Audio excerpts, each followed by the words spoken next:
சுகன்யாவுக்கு அந்த வீட்ல இருக்கவே பிடிக்கல. அதனால நம்ம அந்த வீட்டுக்கு போயிடலாம் அப்படி சொல்றாங்க. ஆனா பழனிவேல் என்னால அந்த வீட்டுக்குலாம் வர முடியாது. இந்த வீட்லயே தான் நம்ம இருக்கணும் அப்படி சொல்றாங்க. அதனால சுகன்யா வந்து பழனிவேல் கூட சண்டை போடுறாங்க. ஆனா வெளியில வந்து எல்லாத்துக்கிட்டயும் நல்ல விதமா நடிச்சிட்டு இருக்காங்க. இதெல்லாம் பார்த்துட்டு பழனிவேலுக்கு சுகன்யாவ எதுவும் பேசவும் முடியல. ஏன்னா வந்து அவங்க வந்து ரொம்ப இன்னசென்ட்டா இருக்காங்கல்ல. அதனால சுகன்யாவ எடுத்தெறிஞ்சு பேசவும் முடியல. சுகன்யா வாசலுக்கு வராங்க. அந்த நேரத்துல குமரவேலும் பாண்டியன் பொண்ணும் பேசிக்கிட்டு இருக்காங்க. குமரவேல பார்த்து சக்திவேல் வேற ஒரு பக்கம் சிரிச்சிட்டு இருக்காங்க. இதெல்லாம் பார்த்துட்டு சுகன்யாவுக்கு சந்தேகம். இந்த உங்க பொண்ணு மூலமா அவங்க குடும்பத்தை பிரிக்கிறதுக்காண்டி தான் இவர் இந்த வேலை பண்றாரு போல்க அப்படின்னு சொல்லிட்டு சுகன்யா வந்து சந்தேகப்படுறாங்க.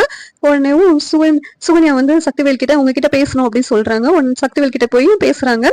என்னம்மா சுகன்யா என்ன பேசணும்? நீ அந்த பழனிவேலை அந்த குடும்பத்தை விட்டு பிரிச்சு கூட்டு வந்துருவேன்னு நினைச்சா நீ உங்க போய் இருந்துகிட்ட அப்படின்னு சொல்லி சக்திவேல் சொல்றாங்க.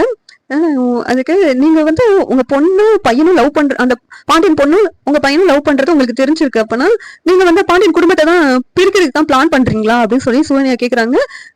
அப்படின்னு சொல்லி யோசிச்சுட்டே இருக்காங்க. ஆமாமா, அந்த பாண்டியன் எங்களை எவ்வளவு தடவை அவமானப்படுத்திருக்கான், அந்த குடும்பத்தை வந்து பிரிச்சு ஆகணும் அப்படின்னு சொல்லிட்டு சொல்றாங்க.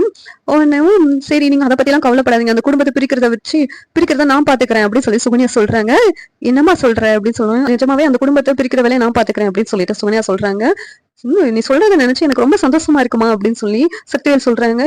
சரி நான் அந்த குடும்பத்தை பிரிச்சா எனக்கு நீங்க என்ன கைமாறு செய்வீங்க அப்படின்னு கேட்கும்போது என்ன செய்யணுமா சொல்லு அப்படின்னு கேட்கும்போது எனக்கு வந்து நான் கேட்கும் போதெல்லாம் நீங்க பணம் கொடுக்கணும். அதுவும் இல்லாம அவருக்கு வந்து நீங்க ஒரு பிசினஸ் ரெடி பண்ணி தரேன்னு சொன்னீங்களே, அதே மாதிரி பிசினஸ் ரெடி பண்ணி கொடுக்கணும். அவர் எப்படியாவது மனசு மாத்தி நான் அந்த பிசினஸ் செய்ய விட்டுருவேன். அதுக்கு அதுக்கு தேவையான வழியெல்லாம் நான் பாத்துக்கிறேன் அப்படின்னு சொல்லிட்டு சுகன்யா சொல்லிக்கிட்டு இருக்காங்க. இந்த மாதிரி தான் வந்து நாளைக்கு எபிசோட் அமையலாம். இந்த சீரியல் எப்படி நல்லா இருக்கும்னு நீங்க நினைக்கிறீங்கன்னு கமெண்ட் பண்ணுங்க. இந்த வீடியோ பிடிச்சிருந்தா லைக் பண்ணுங்க, ஷேர் பண்ணுங்க, சப்ஸ்கிரைப் பண்ணுங்க. தேங்க்யூ.